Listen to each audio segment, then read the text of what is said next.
मैं देवऋषि नारद के जीवन की कथा सुनाऊंगा। उनका पूर्व चरित्र कैसा था। तो श्री नारद जी ने अपने निकट बैठे व्यास जी से पूछा।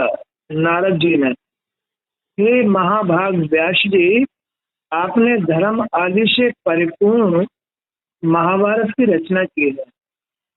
वेद व्यास, जिन्होंने वेदों की रचना की थी, वो वेद व्यास। व्यास गुरु लोग कहलाते हैं।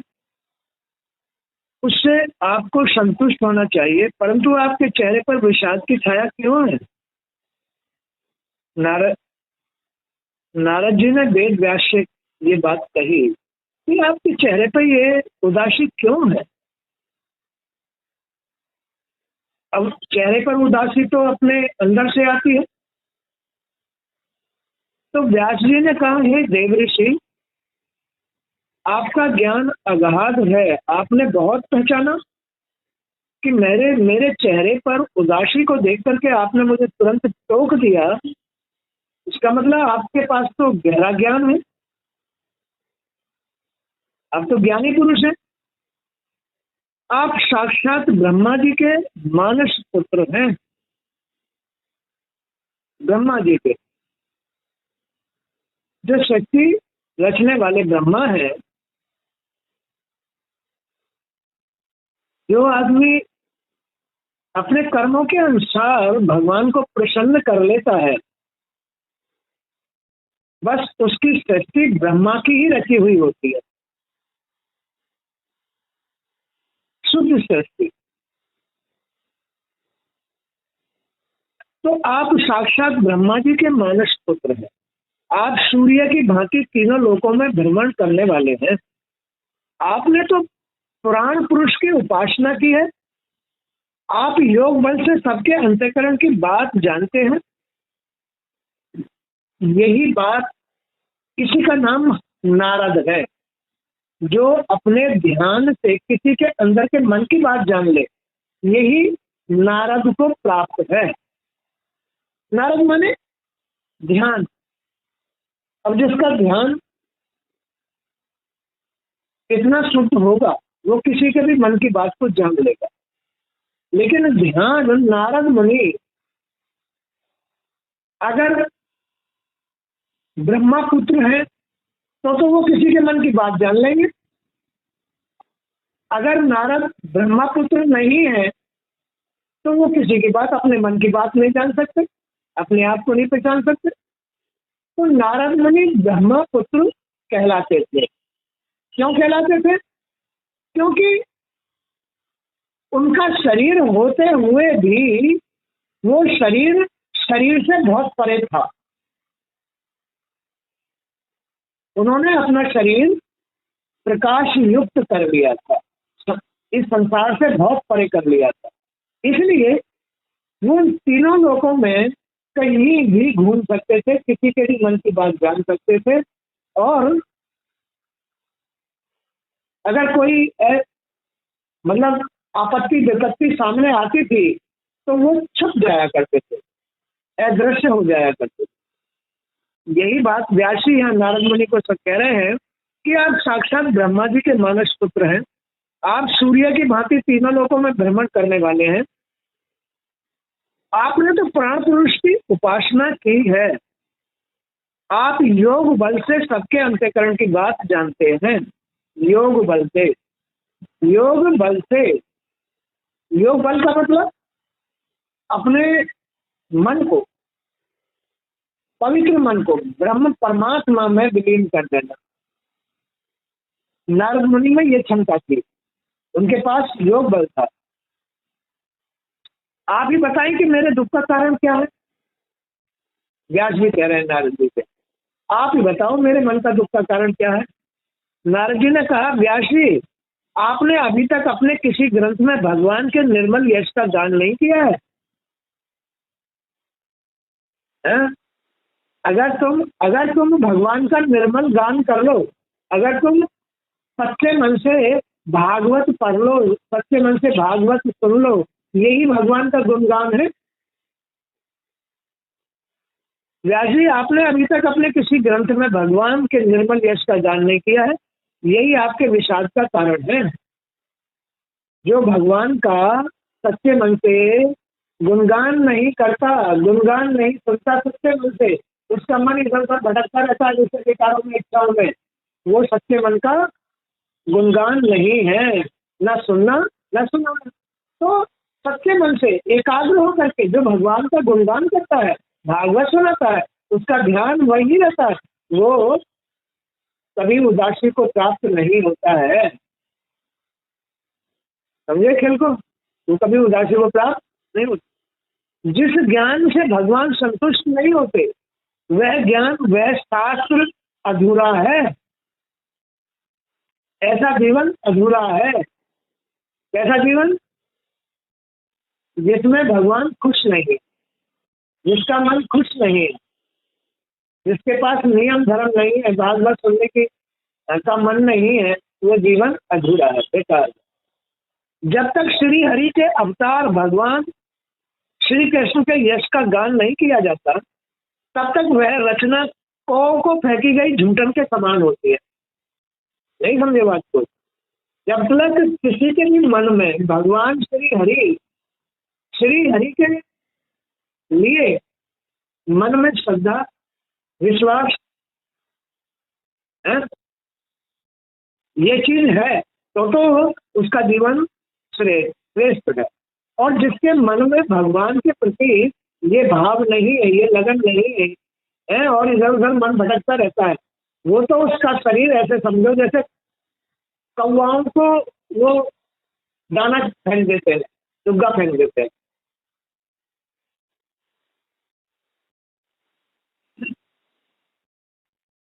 व्यास जी, दूषित शब्दों और असुंदर भावों से रची गई रचना में ये सांसारिक पुरुष कैसे हो गए, कैसे कैसे बनते हैं? दूषित भावना से बनते हैं, दूषित कर्मों से बनते हैं।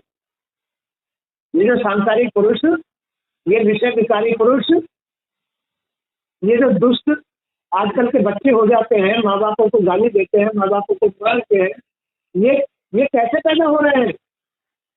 ये हो रहे हैं दूषित शब्द सुनते हैं, असुंदर भाव रखते हैं, तब उनसे ये उनकी ऐसी रचना होती है। यदि भगवान श्री कृष्ण के प्रति प्रेम दर्शाया गया है, कोई भी आदमी, अरे स्त्रियों को तो केवल एक ही पति की जरूरत होती है। कौन से पति की? श्रद्धा से श्री कृष्ण को अपना पति मान ले। कितने ही मानते? कितनों ने ही, जन कितनी साधवियों ने भगवान को अपना पति मान रखा। मीरा ने माना था। ये स्त्रियों का खेल है, ये स्त्रियों की मान्यता है। लेकिन आजकल तो तरह तरह के पुरुष थे स्त्रियों के, तरह तरह के थे। तो क्या उनके शरीर श्रेष्ठ होंगे? क्या उनकी जो रचना है वो शुद्ध भाव से शुद्ध मन से रची हुई होगी? नहीं। जो केवल एक स्त्री कृष्ण को अपना पति मान लेती है, बस वो रचना श्रेष्ठ होती है, वही रचना श्रेष्ठ होती है। उसमें कभी उदासी नहीं आती। तो व्यास जी, दूषित शब्दों और असुंदर भावों से रची गई रचना में यदि भगवान श्री कृष्ण के प्रति प्रेम दर्शाया गया है, तो वह रचना उत्तम मानी जाती है और उससे रचनाकार के सभी पाप नष्ट हो जाते हैं। रचनाकार माने जो जो जीव चाहे वेद शास्त्र रचे, चाहे आगे का कोई शरीर रचे, तो रचने वाले के सारे पाप नष्ट हो जाएंगे जो श्री हरि में अपनी रचना को रच लेगा। तात्पर्य यह है कि आदमी अपने प्रारब्ध से ऐसी रचना रच के लेके आता है जिसमें भगवान से कोई प्रेम नहीं होता, भगवान से कोई ऐसे भाव नहीं जोड़ता जिससे उसके पाप करते हैं। कितनी बड़ी कमी आती है रच करके। जी और भाव में कितना अंतर होता है। तो व्यास वेद व्यास जी से नारद जी कह रहे हैं कि वेद व्यास जी, कोई आपने ऐसी रचना नहीं रची है जिसमें तुमने भगवान से प्रेम दर्शाया हो, इसलिए तुम्हारे अंदर उदासी आ रही है, इसलिए ये बीमारियां छा रही हैं, इसलिए ये पाप छा रहे हैं। सत्पुरुष ऐसी ही वाणी का श्रवण, गान और कीर्तन किया करते हैं। जो सत्पुरुष लोग होते हैं उनको केवल भगवान के गुणगान वाली ही वाणी, शब्द अच्छे लगते हैं, उन्हें ये सांसारिक बातें अच्छी नहीं लगती हैं। जिसमें भगवान श्री हरि के श्रेष्ठ का वर्णन होता हो, लीलाओं का गुणगान होता हो, सत्पुरुष ऐसी ही शब्द, ऐसे ही वाणी सुनते हैं, ऐसा ही गुणगान सुना करते हैं। नारद मुनि वेद व्यास जी से कह रहे हैं इस बात को कि वेद व्यास जी, कोई तुमने कहीं किसी रचना में भगवान का गुणगान नहीं किया, कहीं तुमने उनके यश का वर्णन नहीं किया, उनकी लीलाओं का वर्णन नहीं किया। अगर तुम ये काम करते तो तुम्हारा सारा जीवन, तुम्हारा शरीर बिल्कुल पवित्र हो जाता और तुम्हारे सारे पाप कट गए होते। वह निर्मल ज्ञान भी जिसके द्वारा मोक्ष की प्राप्ति होती है,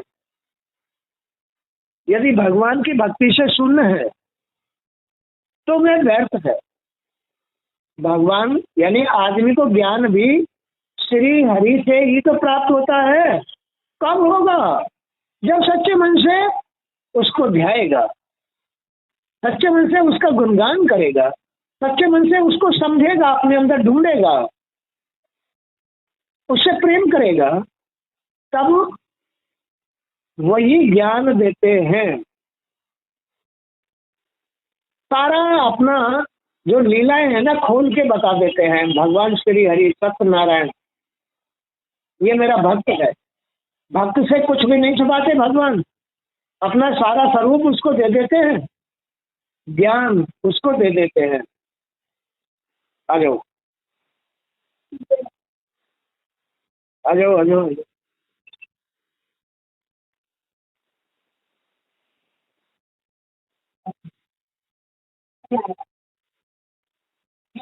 बैठ जाओ बैठ जाओ बैठ जाओ। तो नारद मुनि वेद व्यास से उनकी उदासी का कारण बतला रहे हैं कि वेद व्यास जी, तुमने कोई ऐसी रचना नहीं लिखी है, ऐसा कोई वेद शास्त्र नहीं लिखा है जिसमें तुमने श्री हरि का गुणगान किया हो, श्री हरि का के प्रति प्रेम भाव दर्शाया हो। इसलिए तुम्हारे अंदर अभी पाप मौजूद है, अभी तुम्हारा मन अशुद्ध है, अभी तुम्हारे भाव में अंतर है। उनका कारण है तुम्हारे चेहरे पर उदासी, अभी तुम्हारे घर में परेशानी, तुम्हारे शरीर में रोग, तुम्हारे बुद्धि अशुद्ध, ज्ञान की कमी, ये क्यों आती है? जब तक तुम श्री हरि का गुणगान नहीं सुनोगे, जब तक श्री हरि का की लीलाएं नहीं सुनोगे, तुम्हारे पाप नहीं कटेंगे, मन के पाप, तुम्हारे भाव नहीं सुधरेंगे, तुम्हारी बुद्धि नहीं सुधरेगी, तुम्हें ज्ञान नहीं मिलेगा, तुम्हारे शरीर को पवित्रता नहीं मिलेगी जब तक श्री हरि का गुणगान लीलाएं नहीं सुनोगे।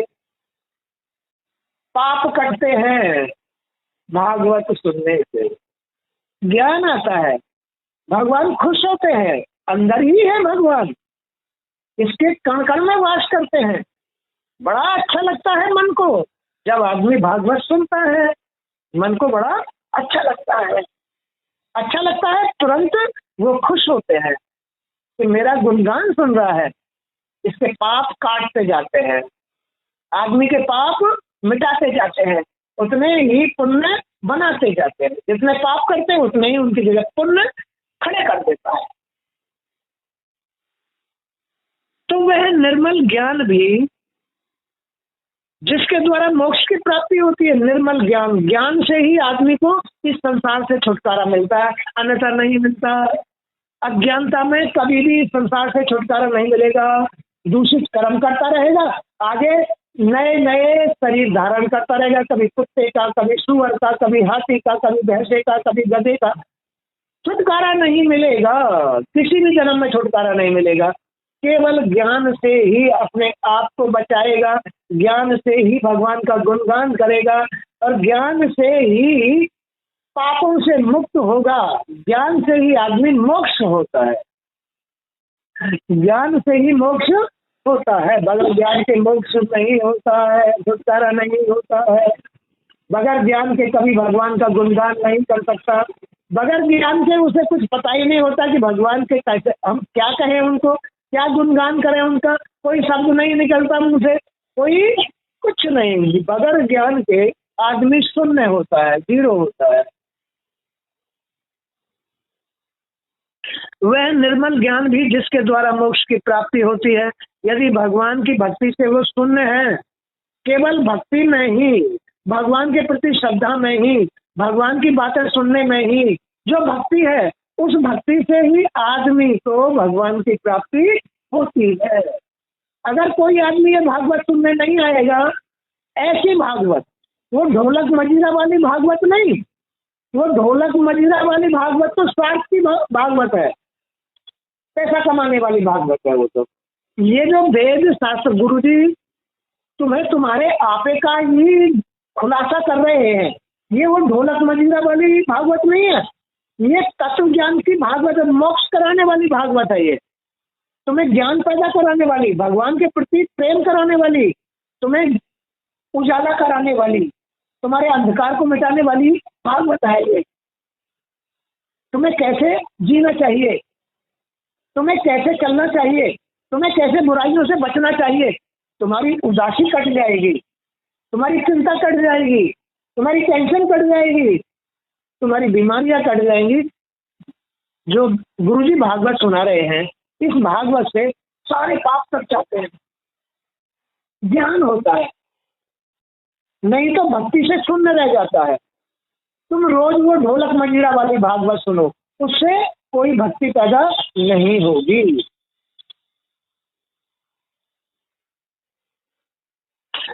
तो वह निर्मल ज्ञान भी जिसके द्वारा मोक्ष की प्राप्ति होती है, यदि भगवान की भक्ति से वो शून्य है, तो वो बिल्कुल व्यर्थ है। अगर भगवान के प्रति भक्ति नहीं है तुम्हारे मन में, भगवान के प्रति उनको समय से उठना, समय से स्नान कराना, समय से कपड़े पहनाना, या समय से मंदिर जाना, समय से भागवत पढ़ना, या समय से भागवत सुनना, या समय से खाना बनाना, भगवान को भोग लगाना, ये भक्ति कहलाती है। तुम्हारे अंदर अपने आप सुंदरता आ जाएगी, मन में सुंदरता, भाव में सुंदरता, अरे तुम्हारी वाणी बड़ी मीठी हो जाएगी, तुम्हारा शरीर निरोग हो जाएगा, संपन्न हो जाएगा, भाव से ऊंचे उठ जाओगे, ज्ञान आ जाएगा, ज्ञान आ जाएगा, बीमारी खत्म हो जाएंगी सारी। तो हे महाभाग व्यास जी, मैं जानता हूं कि आपकी कीर्ति पवित्र है, आप इज्जतदार आदमी हैं, आप वेद व्यास हैं, वेदों को लिखने वाले व्यास गुरु हैं, लेकिन भगवान के प्रति भक्ति कम है। जिसको भगवान के प्रति भक्ति कम होती है, उसके चेहरे पर उदासी छाई रहती है। ना ना ना ना ना ना, बगैर भक्ति के सुर्खी नहीं आती है, चेहरे पर सुर्खी नहीं आती है तो उदास है। जिसके चेहरे पर सुर्खी नहीं आई, उदास है, उसका अंतःकरण मन अभी महला है, भक्ति नहीं है भगवान के प्रति। जिसके चेहरे पर सुर्खी आ गई, समझ लो वो असली भगवान का भक्त है, असली भगवान का भक्त है।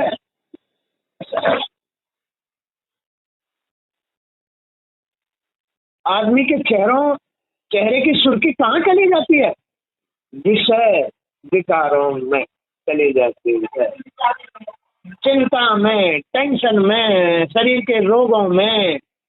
माने कि मन, भावना, बुद्धि, चित्त, वाणी ये सब जब अशुद्ध रहती है तो भगवान का गुणगान नहीं होता। नहीं होता तो फिर भक्ति नहीं होती। नहीं होती तो फिर तो यही हाल होगा, बीमारी आएगी, शरीर उठेगा नहीं, शरीर गिरा पड़ा रहेगा, मन गिरा रहेगा, उदासी चेहरे पर चेहरा फक रहेगा, पीला पीला रहेगा, कोई सुर्खी नहीं होगी।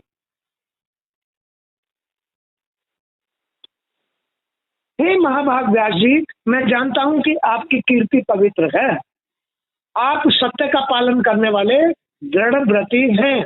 आपको अब भगवान श्री कृष्ण की लीलाओं का स्मरण करना चाहिए। उदासी, ये स्थिति ठीक नहीं है, बीमारी की स्थिति ठीक नहीं है, टेंशन की स्थिति ठीक नहीं है। नहीं, क्या करना चाहिए? भगवान की लीलाओं का गुणगान सुनना चाहिए। हाँ भाई, तुम्हारे अंदर उदासी, तुम्हारे चेहरे पे उदासी, तुम्हारे शरीर में बीमारी, ये तुम्हारे अंदर से ही तो आ रही है। अब वो अंदर क्यों आ रही है?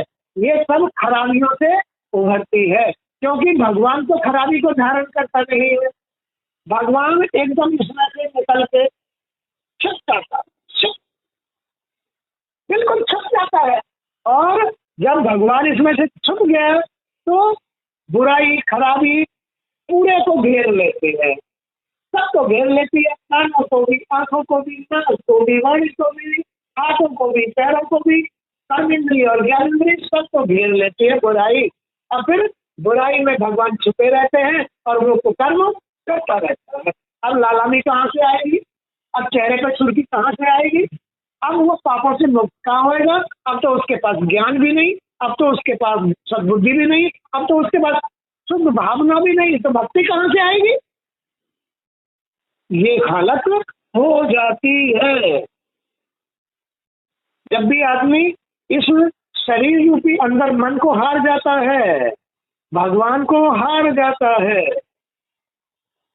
जो जन्मदाता है, जो पालनहार है, जो तुम्हारी रक्षा करने वाला है, आदमी उसका जी उस हरि को हार जाता है, फिर वो उसका साथ नहीं ले पाता है, तो फिर दरिद्र हो जाता है, टेंशन होगी, बीमार हो जाता है, टेंशन होगी, और बहुत सारी चिंताएं लग जाती हैं। बच्चों की शादी है, ये है, वो है, फलाना नहीं हुआ, ढमका नहीं हुआ, अब तो टेंशन होगी ही होगी। क्यों? क्योंकि भक्ति से मन को हार गया है, मन को हार गया है। मन के हारे हार है, मन के जीते जीत। जब आदमी अपने शरीर रूपी अंदर मन को जीत लेता है तो श्री हरि को जीत लेता है। भगवान उसके दास बन जाते हैं, भगवान उसके भक्त बन जाते हैं, भगवान उसके सारे काम करके लेके आते हैं। जो अपने मन को जीत लेता है, जो अपने इस शरीर को पवित्र कर लेता है, वो भगवान को दास बना लेता है। क्या बना लेता है? भगवान को अपना दास बना लेता है, अपना भक्त बना लेता है। अरे, तुम भगवान की भक्ति कर रहे हो, भगवान तुम्हारी भक्ति कर रहे हैं, कैसी बढ़िया बात है? इतना बढ़िया स्थान कहाँ मिलेगा कि तुम्हारे अंदर भगवान ऐसे बैठे हैं कि जी अगर तुम्हारी उनकी भक्ति करे तो वो खुद ही तुम्हारे भक्त बन जाते हैं, तुम्हारे साथ साथ घूमते हैं, तुम्हारे सारे काम बनाते हैं। इससे बढ़िया और क्या बात है?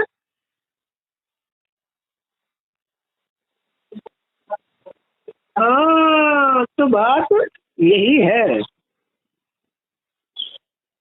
तो आपको अब भगवान श्री कृष्ण की लीलाओं का स्मरण करना चाहिए, भगवान की लीलाओं का गुणगान करना चाहिए, तुम्हें भागवत सुननी चाहिए, तुम्हें भगवान का भजन करना चाहिए। इस शरीर में पाप कट जाएंगे तो भगवान उभर के आ जाएंगे। वैराग से भगवान की भक्ति सिद्ध नहीं होती। फिर वैराग्य से भगवान की भक्ति सिद्ध नहीं होती। जो लोग भ्रमित होकर धर्म के स्वरूप को नहीं समझ पा रहे हैं, वैसे तो वैराग्य ले लो, धर्म कर्म के कार्य मत ना करे, जल्दी उठना, शौच जाना, साफ सफाई करना, स्नान करना, भगवान को भोग लगाना, बगैर कर्म के भक्ति सिद्ध नहीं होती है। तुम्हें बाबाजी बनाने के लिए भगवान नहीं कह रहे हैं, वो ये कह रहे हैं अपनी गृहस्थी में रहो, लेकिन नियम धर्म इनको अपना करके भगवान की रोजाना भक्ति करो। जंगल में जाके मत बैठ जाओ। क्या समझ में आया? हाँ। तो सांसारिक लोग विषय वासनाओं में पढ़कर अपना जीवन व्यर्थ कर देते हैं। सांसारिक लोग, गृहस्थी लोग हैं, इनमें फंस करके अपना जीवन व्यर्थ कर देते हैं।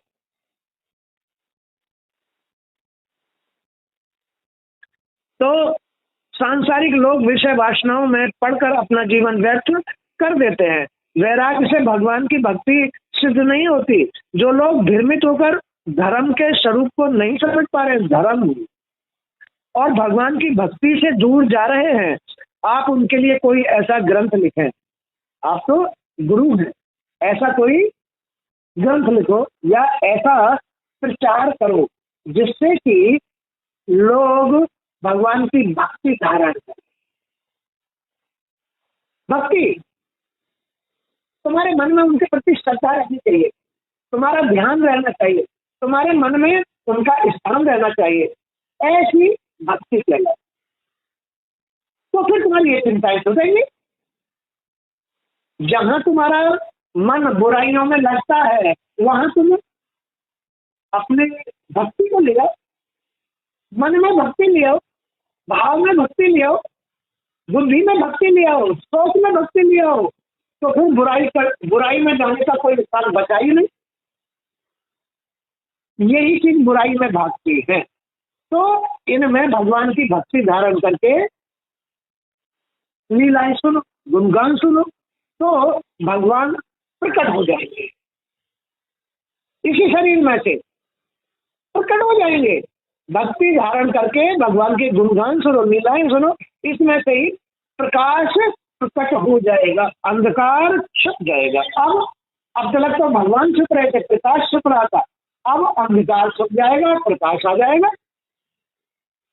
पलट हो गई। इसी शरीर में से पलट माने प्रकाश ही तुम्हारा ज्ञान है, प्रकाश ही ज्ञान है। प्रकाश से जो ज्ञान पैदा होता है उससे ही मोक्ष मिलता है, छुटकारा मिलता है, संसार से बचता है आदमी।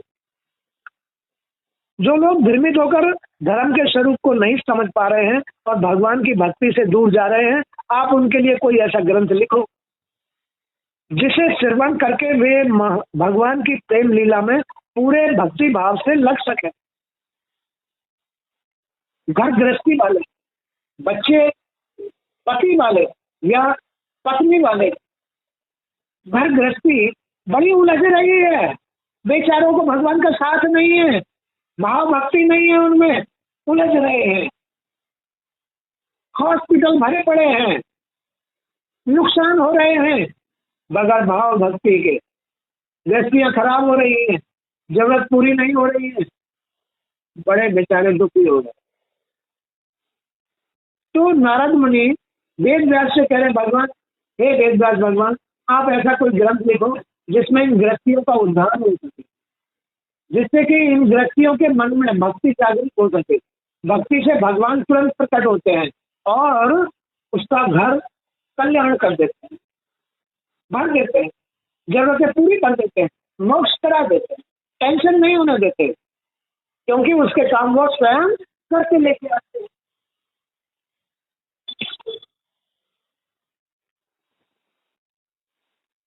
तो आप उनके लिए कोई ऐसा ग्रंथ लिखो जिसे श्रवण करके वे भगवान की प्रेम लीला में पूरे भक्ति भाव से लग सके, उनके चरणों में अपने स्वयं को विसर्जित कर सके। स्वयं माने अभिमान को, अभिमान को उनके चरणों में अर्पित कर सके, माने भूल को, अपनी भूल माने अंधेरे को, अपने अंधेरे को भगवान के चरणों में समर्पित कर दें। भगवान, ये अंधेरा अब खत्म करो, प्रकट हो और अपनी रोशनी दिखाओ, माने मुझे ज्ञान दो जिससे कि मैं इन सांसारिक व्याधियों से बच सकूं। तो हे व्यास जी, जो लोग भगवान श्री कृष्ण के चरण कमल के सेवक हैं, चरण कमल, भगवान के चरण क्या है? नियम धर्म, ये भगवान के चरण हैं। तो गृहस्थियों को केवल उनके नियम धर्म अपना के चलना चाहिए, कोई दिक्कत नहीं।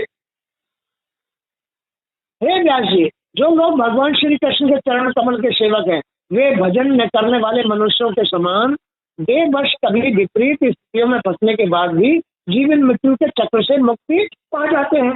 ऐसे लोग जो नियम धर्म अपना के चलते हैं, अपनी गृहस्थी में खास के दान भी करते हैं, सुबह जल्दी भी उठते हैं, शौच जाके अपने घर की साफ सफाई करके भगवान का दीपक भी जलाते हैं, तीर्थ भी जाते हैं, बाबा मोहन नाम के मंदिर भी जाते हैं, गुरु जी की शरण में भी आते हैं, कोई साधु संत आ गया उसको भोजन भी करा देते हैं, उसको दक्षिणा भी दे देते हैं, गाय गाय आदि को भी मतलब है कुछ खिला देते पिला देते हैं, कभी कभी जो है हवन करा देते हैं, गंगा जी नहाई जाते हैं। ये सब गृहस्थी के नियम धर्म,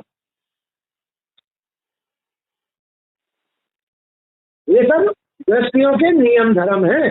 इसमें कभी भी गृहस्थी हारती नहीं है, इसमें कभी भी गृहस्थी खराब नहीं होती है। सब पार गए, एक नाव में बैठे हुए जितने भी लोग हैं सब पार चले जाते हैं। भक्ति में एक गृहस्थी में जितने लोग होते हैं सब पार हो जाते हैं।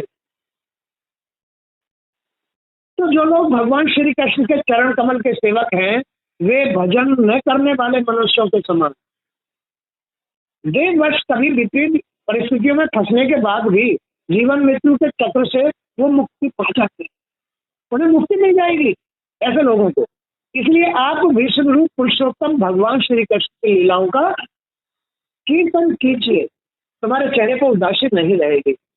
कभी कभी दो चार स्त्रियां बुला करके थोड़ा सा प्रसाद मंगवा करके अपने घर में कीर्तन करना शुरू कर दो। बोलो, दो चार स्त्रियां बुलाओ, अपनी मतलब जो है अड़ोस पड़ोस से अपनी सहेली आदि, और प्रसाद मंगवा लो भगवान का।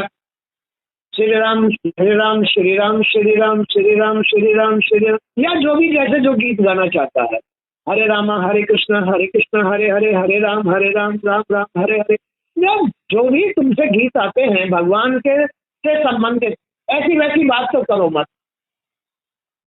भगवान के कीर्तन में ऐसी वैसी बातें नहीं करनी चाहिए, हंसी मजाक नहीं करना चाहिए।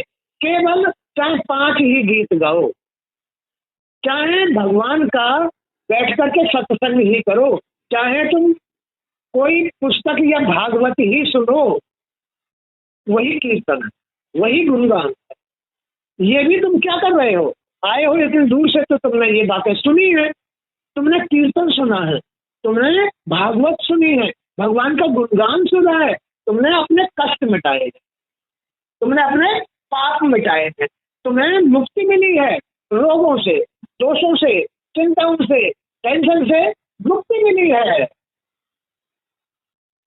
तुम्हारा सुनने मात्र से अंधेरा छटा है, प्रकाश आया है। अब ऐसे ही करेंगे, बोलो, अब ऐसे ही करेंगे।